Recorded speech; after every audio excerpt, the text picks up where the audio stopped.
तो कच्चे तेल में दिख रही है जोरदार उछाल, वापस से $90 की तरफ तेजी से बढ़ने की तैयारी है। क्या हो गया भाई कच्चे तेल को? अच्छा खासा तो $85 के नीचे था, अब इसको बढ़ने की क्या जरूरत आ गई? नेहा जी बताइए। सर, होने वाली है दरअसल 5 अक्टूबर को ओपेक प्लस की बैठक जी। और अब ये अटकलें आ रही हैं कि वो 10 लाख बैरल प्रतिदिन जैसी भारी भरकम कटौती कर सकते हैं।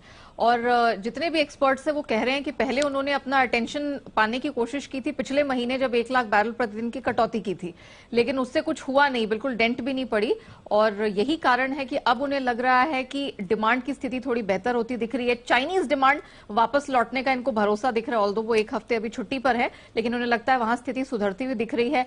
तो ये एक बड़ा कारण है जिसके चलते कच्चे तेल में उबाल दिख रहा है। 4-4.5% की स्ट्रेंथ आ गई है और $89 के पास हमने ब्रेंट क्रूड को जाता हुआ देखा है। इनफैक्ट कुछ और भी खबरें हैं।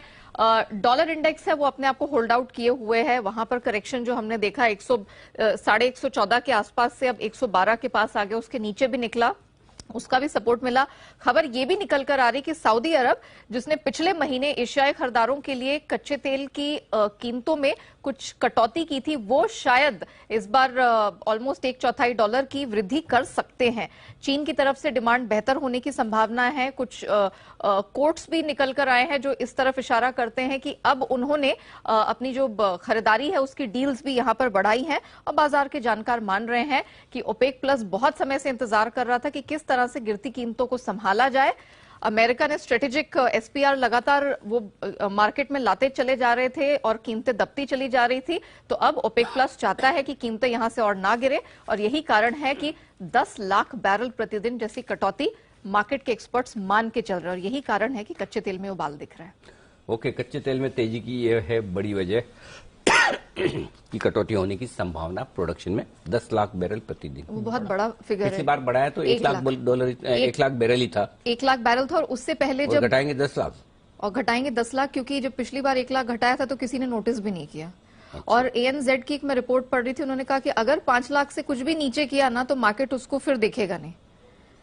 तो अब 5 लाख से ज्यादा अगर कटौती कर दी तो कच्चा तेल दौड़ जाएगा, ये कहने का मतलब ये बैरल प्रतिदिन, मतलब 5 लाख की जगह 6 लाख भी कर दिया, 7 लाख भी कर दिया कि ये रेंज मान के चल रहे हैं कि 5 से 10 लाख, और अगर हायर रेंज की तरफ आ गया तो फिर और यहां से तेजी देखने को मिलेगी। प्रॉब्लम ये भी है सर कि रशिया है वो भी इसे सपोर्ट कर रहा है, क्योंकि रशिया के पास अब कुछ रह ही नहीं गया है। वो चाह रहे हैं कि उनका तेल एशियन मार्केट्स में फाइनली जाए। वही हम ही एक इंडिया और चाइना ही खरीदार रह गए हैं। यूरोप लगातार सैंक्शन पे सैंक्शन लगाता चला जा रहा है, अमेरिका को जरूरत है नहीं, तो अब चाह रहा है, वो भी दबाव बना रहे हैं ओपेक प्लस पे कि आप 10 लाख बैरल प्रतिदिन की कटौती कर डालो। अच्छा। तो एक्चुअली देखा जाए तो ओपेक के लिए भी ये थोड़ी दिक्कत की बात हो गई है कि एलाई बन गया रशिया या फिर लायबिलिटी बन गया। तो ये इंटरेस्टिंग होगा देखना कि वो यहाँ से निर्णय क्या लेते हैं। सबके लिए ऐसा ही है समझ ही नहीं पा रहे, दोस्त के दुश्मन। मुझे याद है लास्ट टाइम कटौती हुई थी तब हमने बात करी थी 95-96 पर था, और आपने कहा कि ये अब यहाँ से ऊपर नहीं जाना चाहिए। उस दिन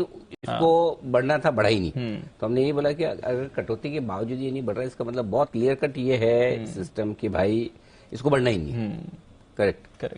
हाँ, तो बस बात खत्म है। तो ठीक है, अब देखते हैं। फिर से कोशिश कर रहे हैं। देखो, कटौती की 2 वजह, एक वाकई में डिमांड कम है इसलिए जी, दूसरा प्राइसेस मेंटेन करने के लिए। करेक्ट। दोनों में से ज्यादा सही क्या है? सर, डिमांड अब तक कम थी, वो चाइना के ही वापस लौटने का वेट कर रहे थे। अब उन्हें लग रहा है कि चाइनीज डिमांड आने लगी है, और कुछ ऐसी डील्स भी हुई हैं जो इस तरफ इशारा कर रही हैं कि अब चाइना की डिमांड आ रही है। ये है ना, ओपेक वाले चाइना भरोसा करके गलत कर रहे हैं, मैं बता रहा हूँ।